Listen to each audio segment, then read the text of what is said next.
ദൈവനാമത്തിന് മഹത്വം ഉണ്ടാകട്ടെ. അനുഗ്രഹിക്കപ്പെട്ട നല്ല സമയത്തിനായി നന്ദിയോടെ ദൈവത്തിന് സ്തോത്രം ചെയ്യുന്നു.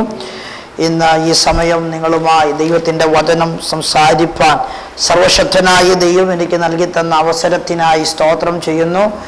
എന്നെ ഇന്ന് പകൽക്കാലം കാണുന്ന കേൾക്കുന്ന എല്ലാ പ്രിയപ്പെട്ടവർക്കും യേശുക്രിസ്തുവിൻ്റെ നാമത്തിലുള്ള സ്നേഹവന്ദനങ്ങൾ അറിയിക്കുകയാണ്.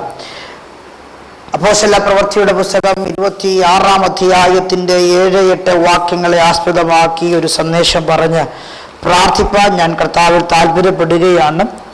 വാക്യം ഇങ്ങനെ വായിക്കുന്നു: ദൈവത്താൽ നമ്മുടെ പിതാക്കന്മാർക്ക് ലഭിച്ചതും 12 ഗോത്രങ്ങൾക്ക് രാപ്പകൽ ശ്രദ്ധയോടെ ആരാധിച്ചുകൊണ്ട് എത്തിപ്പിടിക്കുവാൻ ആശിക്കുന്നതുമായ വാഗ്ദത്തത്തിലുള്ള പ്രത്യാശ ഹേതുവായിട്ടത്രേ ഞാൻ ഇപ്പോൾ വിസ്താരത്തിലായിരിക്കുന്നത്. ആ പ്രത്യാശ ചൊല്ലിയാകുന്നു രാജാവേ യഹൂദന്മാർ എൻ്റെ മേൽ കുറ്റം ചുമത്തുന്നത്. നമുക്കറിയാം, അപ്പോസ്തല പ്രവൃത്തിയുടെ പുസ്തകം 23-ാം അധ്യായം 11-ാമത്തെ വാക്യം മുതൽ 28-ാം അധ്യായത്തിൻ്റെ മുഴുവൻ അധ്യായങ്ങളും വായിക്കുന്നത് പൗലോസിൻ്റെ അകത്ത് ദൈവം കൊടുത്ത ഒരു ദർശനത്തിൻ്റെ അനുഭവങ്ങളെ കുറിച്ചുള്ള വാക്യങ്ങളാണ് നമ്മൾ വായിക്കുന്നത്. താൻ ആയിരിക്കുന്ന അവസ്ഥയിൽ ദൈവത്തിൻ്റെ അരുളപ്പാട് തനിക്കൊരിക്കൽ ഉണ്ടാകുവാനിടയായി തീർന്നു. 23-ാം അധ്യായത്തിൽ അതിൻ്റെ 11-ാമത്തെ വാക്യത്തിൽ നമ്മൾ വായിക്കുന്ന ഇങ്ങനെയാണ്: രാത്രിയിൽ കർത്താവ് തൻ്റെ അടുക്കൽ നിന്ന് ധൈര്യമായിരിക്കുക, നീ എന്നെക്കുറിച്ച് യെരൂശലേമിൽ സാക്ഷീകരിച്ചതുപോലെ റോമിലും സാക്ഷീകരിക്കേണ്ടതാകുന്നു എന്ന ദൈവത്തിൻ്റെ അരുളപ്പാട് പൗലോസിനുണ്ടായി എന്ന് നമ്മൾ വായിക്കുന്നുണ്ട്. ആ സ്വപ്നം അല്ലെങ്കിൽ ആ ദർശനം ഉണ്ടായ നിമിഷം മുതൽ പൗലോസിന്റെ ജീവിതത്തിൽ നേരിടുന്ന വെല്ലുവിളികളാണ് തുടർന്നുള്ള ഓരോ അധ്യായങ്ങളും നമ്മൾ കാണുവാൻ കഴിയുന്നത്. തനിക്കൊരു വലിയ നിയോഗം ദൈവത്തിൻ്റെ ആത്മാവ് കൊടുക്കുകയാണ്. റോമിലേക്ക് കർത്താവിൻ്റെ സാക്ഷിയാകുവാൻ കടന്നു പോകണം, അല്ലെങ്കിൽ ദൈവം തൻ്റെ ദാസനെ അവിടെ അയക്കും, ഉപയോഗിക്കും എന്നുള്ള ഒരു നിയോഗം തൻ്റെ മേൽ രാത്രിയിൽ ദൈവത്തിൻ്റെ ആത്മാവ് പകരുവാനിടയായി തീർന്നു. എന്നാൽ തൊട്ടടുത്ത പ്രഭാതം എന്ന് പറയുന്നത് തനിക്ക് ലഭിച്ച ദൂതിൻ്റെ ഓപ്പോസിറ്റ് ആയിട്ടുള്ള ഒരു അനുഭവമാണ് ഉണ്ടായത്. എന്താണ് സംഭവിച്ചത്? 40-ലധികം വരുന്ന പുരുഷന്മാർ പൗലോസ് മരിക്കാതെ ചാകാതെ ആ വെള്ളം പോലും കുടിക്കുകയില്ല എന്ന് ശപഥം ചെയ്തുകൊണ്ട് പൗലോസിനെതിരായി വരുന്ന ഒരു ഭാഗമാണ് തൊട്ടടുത്ത ദിവസം നമുക്ക് കാണാൻ കഴിയുന്നത്. തലേ രാത്രിയിലെ ദൈവശബ്ദം തന്നെ ഒരുപാട് ബലപ്പെടുത്തുകയും തനിക്ക് മുന്നോട്ട് പോകുവാനുള്ളതായ ആവേശം തൻ്റെ അകത്ത് കൊടുക്കുകയൊക്കെ ചെയ്തെങ്കിലും തൊട്ടടുത്ത ദിവസം തനിക്കുണ്ടായത് തന്നെ എങ്ങനെ തകർക്കാമെന്ന് ആലോചിക്കുന്ന, എങ്ങനെ ഇല്ലായ്മ ചെയ്യാമെന്ന് ചിന്തിക്കുന്ന 40ഓളം വരുന്ന പുരുഷന്മാരുടെ നടുവിൽ എന്ത് ചെയ്യണമെന്നറിയാതെ നിൽക്കുന്ന ഒരു അനുഭവമാണ്. നമ്മുടെയൊക്കെ ക്രിസ്തീയ ജീവിതത്തിൽ ഒരുപാട് വാഗ്ദത്തങ്ങളും ഒരുപാട് ദൂതുകളും ഒരുപാട് ആലോചനകളും ഒക്കെ നമുക്ക് നിരന്തരം ദൈവത്തിൽ നിന്നുണ്ടാകുന്നുണ്ടെങ്കിലും ആലോചനകൾ കേൾക്കുമ്പോൾ ഉണ്ടാകുന്ന അനുഭവമല്ല തൊട്ടടുത്ത നിമിഷങ്ങൾ, തൊട്ടടുത്ത മണിക്കൂറുകൾ, തൊട്ടടുത്ത ദിവസങ്ങൾ നമ്മൾ അനുഭവിക്കേണ്ടി വരുന്നത്. പലപ്പോഴും നമ്മൾ ചിന്തിക്കും, നാം കേട്ട ആലോചന എവിടെ കിടക്കുന്നു, നമ്മുടെ സാഹചര്യങ്ങൾ എങ്ങനെയാണ് മുന്നോട്ട് പോകുന്നത്, രണ്ടും ഒത്തിച്ചു പോകുവാൻ പറ്റാത്ത തരത്തിലുള്ള അനുഭവങ്ങളാണ് നമ്മുടെയൊക്കെ ജീവിതത്തിൽ അനുദിനം ഉണ്ടായിക്കൊണ്ടിരിക്കുന്നത്. എന്നാൽ പൗലോസ് താൻ കേട്ട അല്ലെങ്കിൽ താൻ കണ്ട ആ ദർശനത്തിൽ നിന്ന് തനിക്കൊട്ടും പിന്മാറിപ്പോകുവാൻ തോന്നിയില്ല.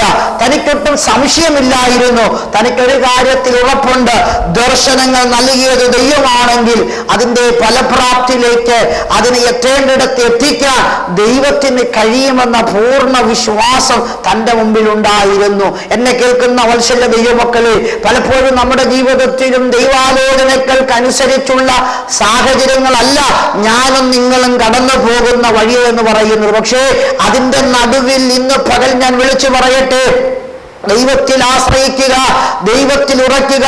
സാഹചര്യങ്ങൾ എന്തുമാകട്ടെ, വാഗ്ദത്തം ചെയ്ത ദൈവം വിശ്വസ്തനാണ്, അവൻ വാക്ക് പാലിക്കുന്നവനാണ്.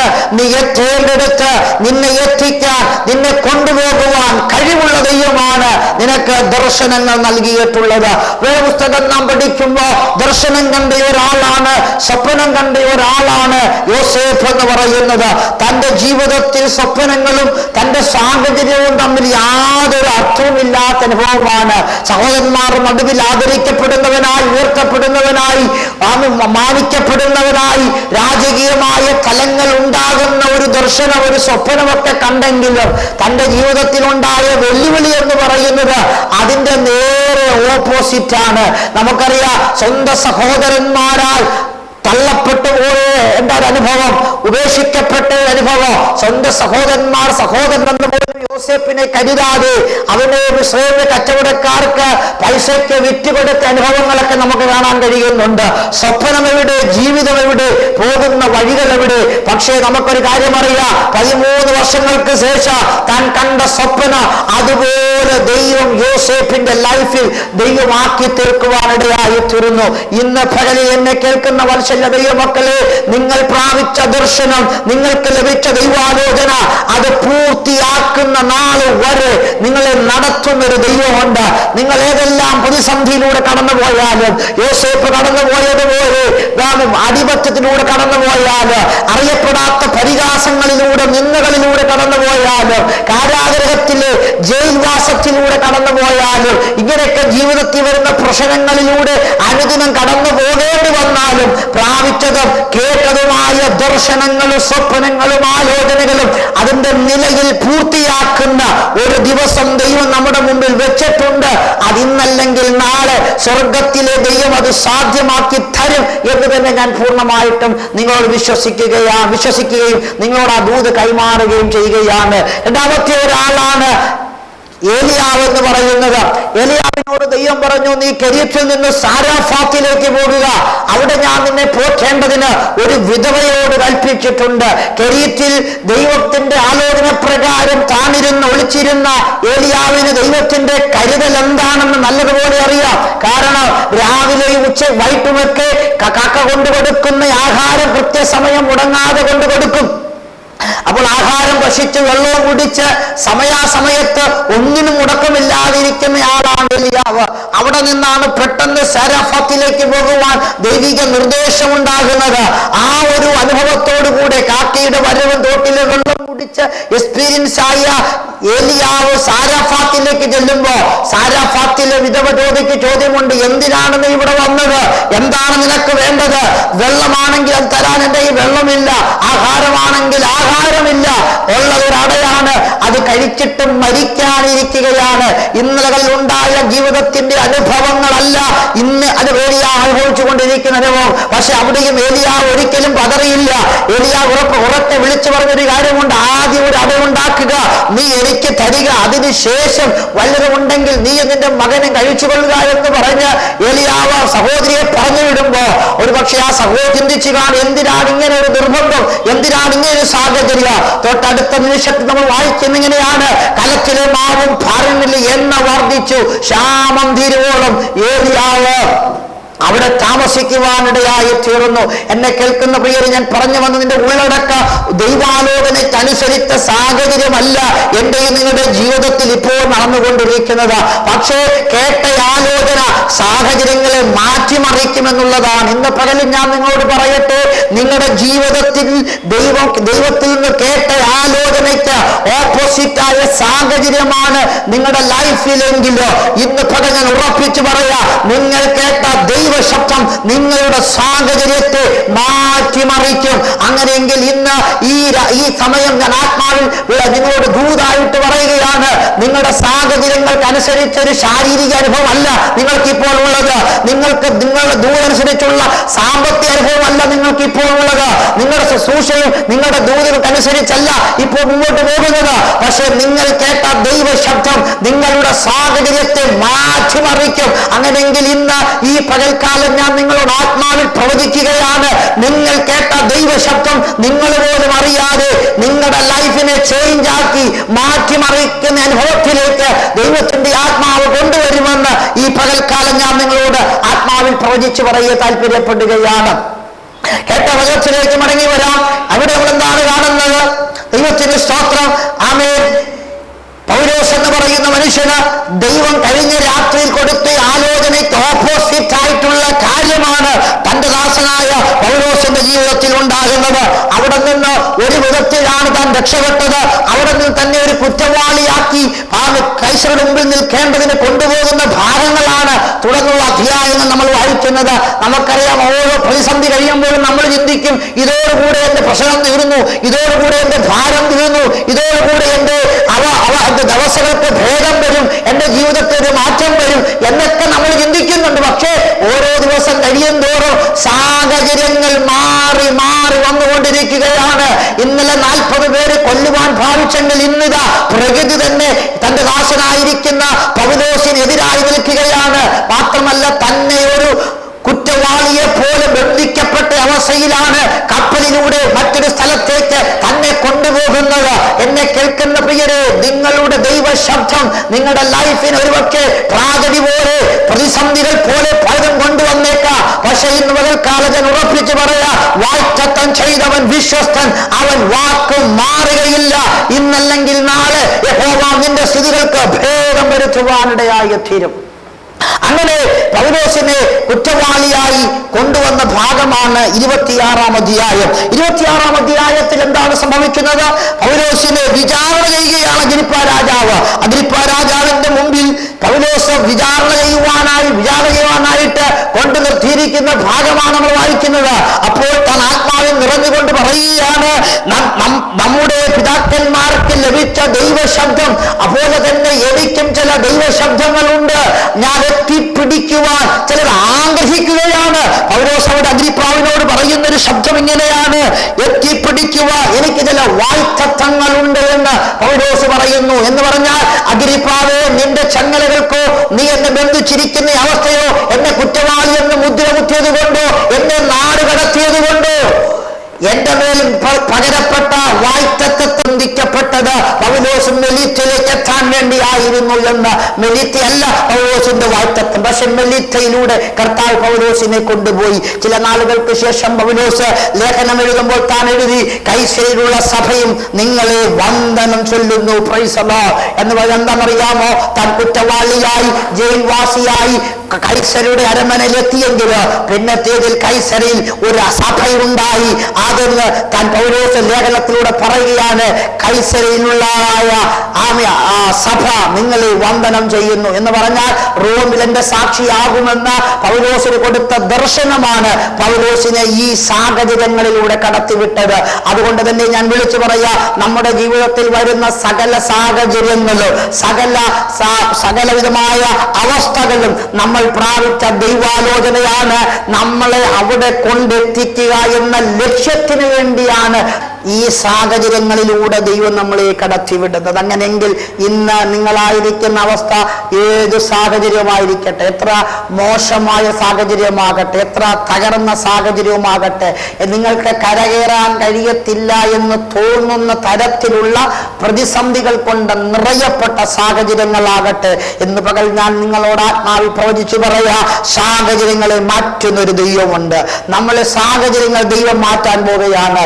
ഒത്തിരി പ്രാർത്ഥിച്ചിട്ടും, ഒത്തിരി കരഞ്ഞിട്ട്, ഒത്തിരി നിലവിളിച്ചിട്ട്, ഒത്തിരി ഉപവസിച്ചിട്ട്, ഒത്തിരി കണ്ണുനീരൊഴുക്കിയിട്ടും മാറാത്ത സാഹചര്യങ്ങളുടെ നടുവിൽ വേദനിക്കുന്ന ഒരു ദൈവത്തിലാണ് നിങ്ങളെങ്കിൽ ഇന്ന് പകൽ നിങ്ങളോട് ഞാൻ ആത്മാവിൽ പറയാ, നിങ്ങളുടെ സാഹചര്യം ദൈവത്തിന്റെ ആത്മാവ് മാറ്റാൻ പോകുന്നു. ഇതുവരെ നിങ്ങൾ പോയിട്ടില്ലാത്ത ഒരു വലിയ നന്മയിലേക്ക്, അനുഗ്രഹത്തിലേക്ക് ദൈവം നിങ്ങളെ കൊണ്ടുപോവുകയാണ്. നിങ്ങളുടെ റൂട്ട് മാപ്പ് നിശ്ചയിച്ചത് സാഹചര്യമല്ല, ദൈവമാണ്. അത് നിങ്ങളെ കൊണ്ടെത്തിക്കുക തന്നെ ചെയ്യും. അങ്ങനെയെങ്കിൽ ഇന്ന് പകലിൽ ഇത്ര പേർക്ക് ആ ഉറപ്പുണ്ട്, എന്റെ ദൈവം എന്നെ കൊണ്ടെത്തിക്കുക. എന്റെ വാഗ്ദത്തത്തിനകത്ത്, എന്റെ നിയോഗത്തിനകത്ത്, എന്റെ മേൽ പകരപ്പെട്ട ദൈവിക ആലോചനയ്ക്കകത്ത് എന്നെ എത്തിക്കുമെന്ന് പൂർണ്ണമായി വിശ്വസിക്കുന്നവർക്കായി ഞാൻ ദൈവത്തിന് സ്തോത്രം ചെയ്യുകയാണ്. നോക്കട്ടെ, പൗലോസ് പറയുകയാണ്, അഗ്രിപ്പാ രാജാവേ, എത്തിപ്പിടിക്കുക, എന്റെ പക്കൽ ചില വാഗ്ദത്തങ്ങളുണ്ട്, ഞാൻ പ്രത്യാശിക്കുന്ന ശുഭഭാവിയുണ്ട്. എന്നെ ഈ അകപ്പെടുത്തിയത് അന്യായമായിട്ടാണ് ഞാൻ ഇവിടെ വന്നിരിക്കുന്നത്. എന്റെ വാഗ്ദത്തം നിമിത്തമാണ്, എന്റെ പ്രതിസന്ധികൾ നിമിത്തമാണ്, എന്റെ മേൽ പകരപ്പെട്ട വാഗ്ദത്തങ്ങൾ നിമിത്തമാണ് ഈ പ്രതിസന്ധികൾ എനിക്കുണ്ടായത്. ഒരു പക്ഷേ ഇന്ന് പകൽക്കാലം ഞാൻ നിങ്ങളോട് പറയാം, നിങ്ങൾ പകരപ്പെട്ട വായ്ത്തത്വത്തിന്റെ അടിസ്ഥാനത്തിലായിരിക്കാം പല പ്രതിസന്ധികളും നിങ്ങൾക്ക് നേരിടേണ്ടി വന്നിട്ടുള്ളത്, പല പ്രശ്നങ്ങളിലും നിങ്ങൾ അഭിമുഖീകരിക്കേണ്ടി വന്നിട്ടുള്ളത്. ഇതൊന്നും തിന്മയ്ക്കല്ല, നന്മയ്ക്കത്രേ. ദൈവത്തിന്റെ ആത്മാവ് പ്രകാരം അതോടെ പറയുന്നു, അവൻ സകലതും നന്മയ്ക്ക് വേണ്ടി കൂടി വ്യാപരിക്കുന്നു. അത് എന്നെ കേൾക്കുന്ന വാത്സല്യ ദൈവമക്കളെ, സകലതും നന്മയ്ക്ക് വേണ്ടി എന്ന് പറഞ്ഞാൽ സകലതും, അതിനകത്തൊന്നു പോലും തിന്മയ്ക്കല്ല. ഒരു സാഹചര്യം പോലും നിന്റെ വേദനയ്ക്കല്ല, ഒരു സാഹചര്യം പോലും നിന്റെ കണ്ണുനീരിനല്ല. പകരം ദൈവത്തിന്റെ ആത്മാവ് നിനക്ക് നന്മയ്ക്ക് വേണ്ടി നിന്നെ പകയ്ക്കുന്നവർ കണ്ട് ലജ്ജിക്കേണ്ടതിന് അത് നന്മയ്ക്കുള്ള അടയാളമാക്കി. നിന്റെ സാഹചര്യങ്ങൾ ഒരിക്കലും മാറുകയില്ല എന്ന് വിശ്വസിച്ചവരുടെയും പ്രവചിച്ചവരുടെയും മുൻപിൽ, ആഗ്രഹിച്ചവരുടെ മുമ്പിൽ ദൈവ സാഹചര്യങ്ങൾക്ക് മാറ്റം വരുത്തും. ഇന്ന് പകൽ ദൈവാത്മാവിൽ ഞാൻ നിങ്ങളോട് പ്രവചിക്കുകയാണ്, നിങ്ങളുടെ ജീവിത സാഹചര്യം മാറാൻ പോകുകയാണ്, നിങ്ങളുടെ ശുശ്രൂഷയുടെ സാഹചര്യം മാറാൻ പോകുകയാണ്, നിങ്ങളുടെ ജോലിയുടെ സാഹചര്യം മാറാൻ പോകുകയാണ്, നിങ്ങളുടെ രോഗമെന്ന സാഹചര്യം മാറാൻ പോകുകയാണ്, നിങ്ങളുടെ ഞെരുക്കമെന്ന സാഹചര്യം മാറാൻ പോകുകയാണ്. അവൻ എന്റെ കാലുകളെ വിശാല സ്ഥലത്ത് ആക്കി എന്ന് വചനം പറയുന്നു. അങ്ങനെയെങ്കിൽ ഇന്ന് പകൽ ദൈവാത്മാവ് നിങ്ങളോട് പറയുന്നു, നിങ്ങളുടെ കാലുകൾ ഒരു ഞെരുക്കത്തിൽ വെക്കേണ്ടതല്ല, പരാജയത്തിൽ വെക്കേണ്ടതല്ല, കഷ്ടതയ്ക്കകത്ത് വെക്കേണ്ടതല്ല, രോഗത്തിനകത്തോ വേദനയ്ക്കകത്തോ നിങ്ങൾ നിൽക്കേണ്ടയാളല്ല.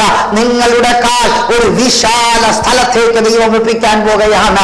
ഈ 2025 ഒരു വിശാലതയ്ക്ക് വേണ്ടി ദൈവം നിങ്ങൾക്ക് വഴിയൊരുക്കാൻ പോകുകയാണ്. നിങ്ങൾ പ്രതീക്ഷിക്കാത്ത, ആഗ്രഹിക്കാത്ത, നിങ്ങൾക്ക് സ്വപ്നം കാണാൻ കഴിയാത്ത ഒരു വിശാലത ദൈവം നിങ്ങൾക്ക് വേണ്ടി ഒരുക്കാൻ പോകുകയാണ്.